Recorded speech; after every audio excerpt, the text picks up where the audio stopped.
इतिहास के पन्नों में जोधपुर का रहस्य। शाहजहां को यकीन दिलाने के लिए सर कटा हुआ और एक योद्धा लड़ता रहा। और वो कैसे लड़ता रहा? दोस्तों, ये हमारा तुम्हारा इतिहास है, ये हमारे पूर्वजों का इतिहास है, ये राजपूतों का इतिहास है। और हमारे तुम्हारे बच्चों को ये इतिहास नहीं पढ़ाया जाता, बल्कि हमारे तुम्हारे बच्चों को कुछ और सिखाया जाता है। तो हम लोग कोशिश करेंगे आप लोगों के बच्चों तक अपने इस पुराने इतिहास को बताने की कि कैसे कैसे महान वीर, कैसे कैसे महान योद्धा और हमारे तुम्हारे वंशज हुए थे। दोस्तों, तो ये प्रसंग है कि शाहजहां को विश्वास नहीं था कि राजपूत बिना सिर के लड़ सकता है और उनकी पत्नियां सती होती हैं। जोधपुर के तोगा राठौर ने दिया था सर्वोच्च बलिदान। दोस्तों, आज हम इसी प्रसंग के ऊपर बात करने वाले हैं कि हमारे तुम्हारे पूर्वज कैसे कैसे हुए। और अपने बच्चों को हमारे तुम्हारे इस इतिहास को बताना बहुत जरूरी हो गया है आजकल। इतना जरूरी हो गया है कि आजकल स्कूल कॉलेजों में कुछ नहीं, सिर्फ कमाने का, पेट भरने का साधन सिखाया जाता है। इसके अलावा हमारे तुम्हारा इतिहास कुछ नहीं पढ़ाया जाता, जबकि हमारा तुम्हारा इतिहास ऐसा है कि जिसे जो एक बार पढ़ता है तब मालूम पड़ता है क्या है हमारे इतिहास में। तो नमस्कार दोस्तों, स्वागत है आपका हमारे गजब ज्ञान यूट्यूब चैनल में। दोस्तों, आज हम लेकर के चलते हैं आप लोगों को एक ऐसे ही प्राचीन इतिहास की तरफ जो इतिहास के पन्नों में सुनहरे अक्षरों से लिखा गया है, लेकिन आज तक हम और आपके सामने इसे बताया नहीं गया, सुनाया नहीं गया, पढ़ाया नहीं गया। हमारे बच्चों को सुनाया नहीं गया, कभी नहीं बताया जाता कि इतिहास ऐसा था। हमारे तुम्हारे पूर्वज, हमारे तुम्हारे बुजुर्ग ऐसे थे। कैसे थे? आइए आज हम आपको बताते हैं। दोस्तों, ये बात है, ये कोई 1656 के आसपास की, 1656 के आसपास की बात है, जब दिल्ली पर बादशाह शाहजहां का शासन था। दिल्ली के ऊपर जो बादशाह शाहजहां थे ना, उनका शासन था। और जोधपुर में राजा गजसिंह प्रथम का शासन था। जो प्रथम राजा गजसिंह थी ना, उनका शासन था। तो एक दिन की बात है कि शाहजहां का दरबार लगा हुआ था। सब लोग बैठे हुए थे, हिंदू लोग भी बैठे थे, मुस्लिम लोग भी बैठे थे, सब लोग बैठे हुए थे। तो उसी दरबार में और अमीर उमराव बैठे थे और खान अपनी अपनी जगह पर बैठे थे। एक साइड में अपनी अपनी जगह पर खान लोग बैठे थे और एक साइड में अमीर उमराव लोग बैठे हुए थे। तो उसी समय, और न जाने क्यों शाहजहां के दिमाग में एक बात आई, और शाहजहां के दिमाग में बात आई तो उन्होंने कहा कि दरबार में खान 60 और उमराव 62 क्यों है? समझ में नहीं आई। मेरी समझ में ये बात नहीं आई कि खान लोग 60 और उमराव 62 ऐसा क्यों है? ये गिनती 2 नंबर आगे कैसे है खान और उमराव लोगों में? मेरे भैया, उमराव तो कुछ नहीं कह पाई। उससे पहले ही दक्षिण के सूबेदार मीर खान ने इसका जवाब दिया। अपनी जो कुर्सी पर बैठे हुए थे, जो दक्षिण के थे, मीर खान, उन्होंने खड़े होकर के जवाब दिया, महाराज अगर आप बुरा ना मानो तो इसका जवाब मैं दे दूं आपको। बोले तुम बताओ। बोले आपने कहा था कि खान 60 और उमराव 62, ये गिनती में 2 ज्यादा कैसे हैं? महाराज, इनमें 2 गुण ज्यादा हैं। बोले कौन से? बोले इनमें ये ज्यादा हैं, एक तो ये लोग सिर कटने के बावजूद भी युद्ध करते रहते हैं। क्या? बोले हाँ, ये लोग, जो ये समाज है ना, ये सिर कटने के बाद भी युद्ध करते रहते हैं, नंबर 1। और दूसरी, युद्ध भूमि में और पति के वीरगति प्राप्त होते ही इनकी पत्नियां साथ में सती हो जाती हैं। क्या कहा? दोबारा कहना। बोले हाँ, सच कह रहा है।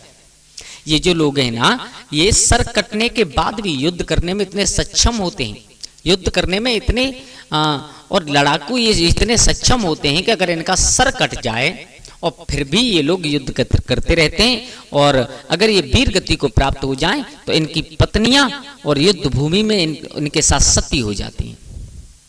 अच्छा, बोले हाँ। और महाराज, इसीलिए संख्या में ये लोग ज्यादा हैं। मेरे भैया, शाहजहां ने कहा ऐसा नहीं हो सकता। मीर खान ने कहा ऐसा ही है, हो नहीं सकता, बल्कि है। प्रत्यक्ष के लिए प्रमाण की कोई जरूरत नहीं होती, ध्यान रखना। मेरे भैया, शाहजहां को यह बात थोड़ी बुरी लगी। वो तो प्रमाण देखना चाहते थे। उन्होंने खड़े होकर के कहा ठीक है, इसके लिए हम 6 माह का समय देते हैं। मीर खान से कहा इसके लिए हम तुमको 6 माह का समय देते हैं और 6 माह के अंदर, और तुम हमें इस चीज का प्रमाण दिखाओ कि ये योद्धा सर कटने के बाद भी युद्ध करते रहते हैं। मीर खां ने कहा ठीक है महाराज, अगर तुम्हारी ऐसी इच्छा है तो 6 महीने में हम तुम्हें जरूर दिखा देंगे। उसी समय शर्त रखी गई एक। शाहजहां ने कहा कि अगर ऐसा नहीं हुआ मीर खां से, अगर ऐसा नहीं हुआ तो मीर खां और हम तुम्हें मौत के घाट उतार देंगे, और उमराव की संख्या 62 से घटा करके कम कर दी जाएगी। ये 2 शर्तें रखी गई, एक तो मीर खां हम तुम्हें मौत के घाट उतार देंगे, और दूसरी उमराव की संख्या घटा करके 62 से कम कर दी जाएगी। मेरे भैया मीर खां को मंजूर हो गया, क्योंकि उन्हें पूरा विश्वास था, भरोसा था, आंखों से देखा था। मीर खां ने कहा ठीक है, 6 महीने का टाइम है, तो 6 महीने में हम तुम्हें जरूर दिखाएंगे। मेरे भैया अब क्या हुआ, समय निकलता चला गया। दरबार में मौजूद महाराज गज सिंह को यह बात अखर गई, दिल तक चुभ गई। जो दरबार में मौजूद थे ना, जो महाराज गज सिंह, उनको यह बात अखर गई। मीर खां 4 महीने तक रजवाड़ों में घूमते रहे। 4 महीना निकल गए, रजवाड़ों में घूमते रहे। कभी किसी वीर के पास जाते हैं, कभी किसी वीर के पास जाते हैं, कभी किसी के पास जाते हैं, लेकिन उन्हें कोई ऐसा वीर नहीं मिला जिसने इस बात के लिए हामी भर दी हो कि चलो हम तुम्हारे साथ चलते हैं और हम अपना सर कटवा करके तब शाहजहां को दिखाएंगे कि सर कटने के बाद युद्ध कैसे करते हैं। कोई वीर नहीं मिला। 4 महीने निकल गए। मेरे भैया उन्होंने गज सिंह से मुलाकात की, जो गज सिंह प्रथम राजा थे जोधपुर के, उनसे मुलाकात की। गज सिंह ने और जो उमराव लोग थे ना, उन सबकी सभा बुलाई, और सब सभा बुलाई तो शाहजहां की इच्छा सुन सभी एकदम देखते रह गए, चक्कर में पड़ गई। बोले ये शाहजहां की इच्छा कैसी है? ये कुछ अजीब नहीं है? कोई कुछ नहीं बोला। तो गज सिंह ने ऐलान किया, अगर कोई भी उमराव आगे नहीं आता है तो वे खुद और यह करके दिखाएंगे शाहजहां को। महाराज गज सिंह ने कहा कि हम अपनी और अपनी समाज की नाक नीची नहीं होने देंगे, गर्दन कभी नीची नहीं होने देंगे। अगर शाहजहां की इच्छा है तो हम शाहजहां को खुद ये करके दिखाएंगे कि कटा हुआ सर, कटे हुए सर कटने के बाद भी और कैसे युद्ध किया जाता है। मेरे भैया महाराज गज सिंह प्रथम इतनी बात, जो जोधपुर के राजा थे, वो इतनी बात कह रहे थे कि तब तक उन्हीं समाज में से एक 18 साल का जवान खड़ा हो गया। और 18 साल का जवान, शरीर तंदुरुस्त, भौहें तनी हुई, कठीला बदन, फुर्तीली देह। उसी समय वो खड़ा हो गया और खड़े होकर के महाराज से कहा, महाराज मेरे जीते जी और मेरे होते हुए और महाराज को कष्ट करने की कोई जरूरत नहीं है। महाराज को कष्ट करने की कोई जरूरत नहीं है। महाराज मैं शाहजहां को दिखाऊंगा कि सर कटने के बाद युद्ध कैसे किया जाता है, लेकिन महाराज एक समस्या है मेरी। क्या समस्या है? बोले महाराज मैं मर जाऊंगा आप लेकिन अपने लोगों की गर्दन नीचे नहीं होने दूंगा, अपना सर कटा दूंगा। लेकिन समस्या ये है, मैं महाराज को, शाहजहां को, दिल्ली के जो राजा हैं शाहजहां, उनको दिखा तो दूंगा, जो दिल्ली के बादशाह हैं, कि मेरा सर काट दिया जाए फिर भी युद्ध कैसे करते हैं। लेकिन उसके बाद मेरे पीछे सती होने वाला कोई नहीं है, क्योंकि मेरी अभी शादी नहीं हुई। मेरे भैया ये बात सोचने वाली है, क्योंकि सती वही हुआ करती थी जो उनकी शादी होती थी, शादी हो जाती थी। मेरे भैया अब महाराज गज सिंह को थोड़ी चिंता हुई। महाराज गज सिंह ने कहा इसका उपाय कोई निकाला जाएगा जरूर। उसने तो साफ साफ कह दिया कि महाराज हम मर तो जरूर जाएंगे, लेकिन उनके पीछे कोई सती होने वाला नहीं है। ये वीर कौन था मालूम है? ये वीर थे महाराज तोगा राठौड़ जी। ये थे तोगा राठौड़ जी। अब महाराज गज सिंह को चिंता हुई, उन्होंने कहा चलो कोई बात नहीं है। तो सबसे पहले महाराज गज सिंह ने और जो तोगा राठौर जी थे ना, उनका विवाह करवाया। उनका विवाह करवाया। जो एक भाटी सरदार ने अपनी पुत्री दी, जो एक भाटी सरदार थे, उनकी बिटिया से उनका विवाह हुआ। और पहले बाद में तोगा राठौर अपनी विवाह करने के बाद अपनी पत्नी से मिले भी नहीं, और चलते वक्त एक बात कह गए, हम तुमसे अभी नहीं मिल सकते, बात भी नहीं कर सकते, अगर चाहा तो हम और तुम स्वर्ग में जरूर मिलेंगे।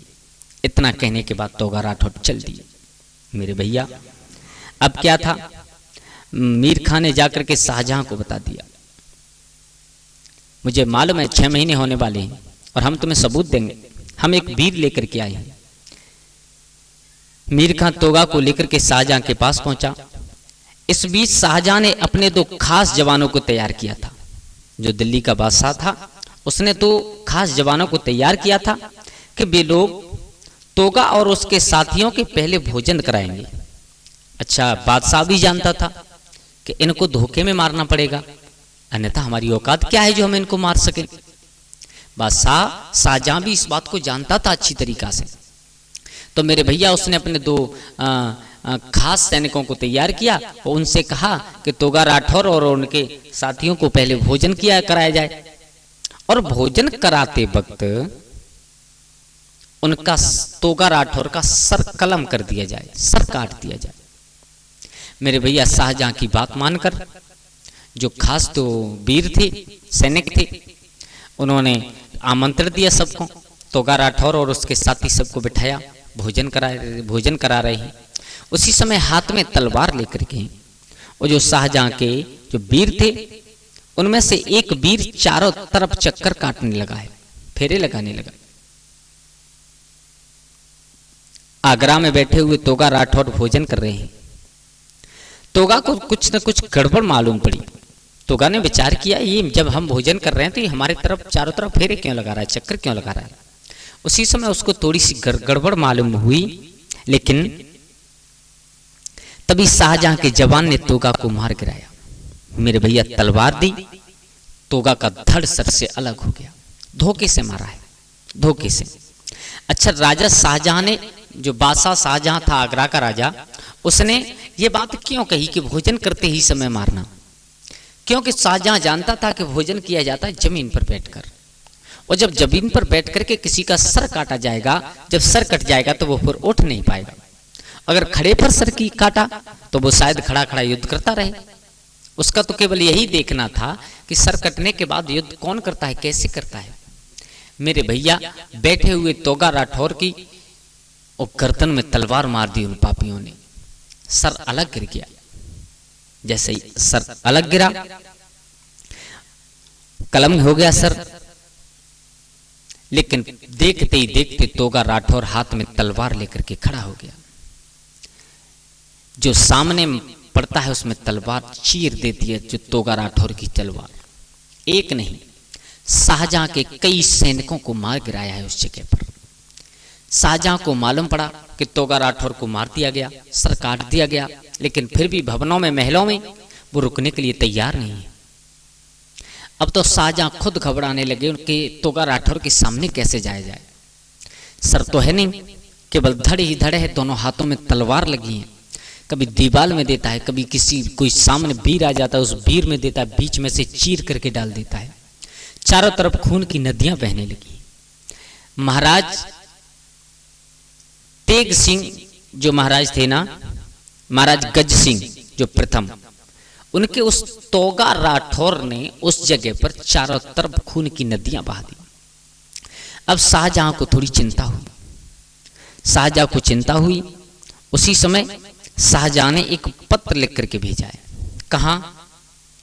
पत्र लिख करके भेजा है जोधपुर के महाराज गज सिंह प्रथम के लिए। और उस पत्र में साफ साफ लिखा है, मुझे मालूम पड़ गया कि हकीकत में ये लोग कैसे हैं। सर कटने के बाद युद्ध करते रहते हैं। लेकिन अब गज सिंह महाराज एक बात बताइए कि इस धड़ को रोका कैसे जाए, अन्यथा पता नहीं ये धड़ कब तक लड़ेगा और न जाने कितने वीरों को मार करके गिराएगा। मुझे विश्वास हो गया कि हकीकत में सर कटा हुआ धड़ युद्ध कर सकता है। मेरे भैया उसी समय ऐसा बताया हमारे बुजुर्गों ने कि वहां पर ब्राह्मणों को बुला करके और थोड़ा सा गंगा जल लेकर के और कुमकुम का छुईटा लेकर के गंगा जल में मिला करके उस कुमकुम को तोगा राठौर के धड़ पर फेंका गया है। और जैसे ही गंगा जल गिरा है धड़ पर, उसी समय उस वीर बहादुर के हाथ से तलवार छूट करके जमीन पर गिर पड़ी और वो हमेशा हमेशा के लिए जमीन पर गिर पड़ा। मेरे भैया तोगा राठौर को गिरा हुआ देखा, सभी लोगों की आंखों में अश्रुधारा है। ऐसे महान वीर को हमने खो दिया। तोगा राठौर की पत्नी आई, धड़ को सर को उठाया और सती हो गई। अब शाहजहां को मालूम पड़ गया था कि कैसे कैसे वीर, कैसे कैसे बहादुर और इस समाज में रहते हैं। तोगा राठौर भी अच्छी तरीके से जानता। तोगा राठौर की करतूत को देख करके बादशाह शाहजहां को सब कुछ मालूम पड़ गया था। तो दोस्तों, ऐसे ऐसे वीर हुए हैं हमारे तुम्हारे वंशज, जिन्होंने सर कटने के बाद भी कई घंटों तक लड़ाइयां लड़ी। लेकिन हमारे तुम्हारे बच्चों को ये इतिहास नहीं बताया जाता, ये इतिहास सिखाया नहीं जाता। तो दोस्तों, हम लोग कोशिश करेंगे अपने इतिहासों को आप लोगों तक पहुंचाने की। लेकिन आप लोगों की भी एक जिम्मेदारी है। आप लोगों की जिम्मेदारी ये है, हम तो पहुंचाएंगे आप लोगों तक, लेकिन आप लोगों की जिम्मेदारी है कि अपने बच्चों को शेयर जरूर करें। क्योंकि जब तक आपके बच्चे हमारे तुम्हारे इस इतिहास को नहीं सुनेंगे, तब तक उनको कुछ नहीं मालूम पड़ेगा। सिर्फ और सिर्फ हम और आप तो यही समझते हैं, हम और आपको यही सिखाया गया है कि हम और आप गुलाम हैं, गुलाम थे। सिर्फ ये नहीं बताया गया कि हमारी तुम्हारी समाज में तोगा राठौर जैसे महान वीर भी पैदा हुए। हमारी तुम्हारी समाज में गज सिंह प्रथम जैसे राजा हुए। ऐसे इतिहास नहीं बताए जाते। तो इसलिए मेरी आप सबसे लोगों से यही रिक्वेस्ट है, आप लोग अगर कोई YouTube पर डांस कर रहा है उसको आप लोग बहुत शेयर करते हो, बहुत लाइक देते हो, बहुत कमेंट देते हो। अगर आप लोगों को हमारा तुम्हारा ये इतिहास अच्छा लगा हो तो प्लीज इस वीडियो को ज्यादा से ज्यादा शेयर करें, अपने लोगों तक, अपने बच्चों तक, अपने परिवार, अपने रिश्तेदारों तक शेयर करें। और एक लाइक तो जरूर कीजिएगा और कमेंट में कुछ ना कुछ लिख करके जरूर जाएं। दोस्तों, आज के लिए इतना ही। कल फिर मिलते हैं किसी एक नई कहानी, एक नई चर्चा के साथ। तब तक के लिए सभी लोग आनंदित रहें, खुश रहें। जय श्री राधे, जय श्री राम।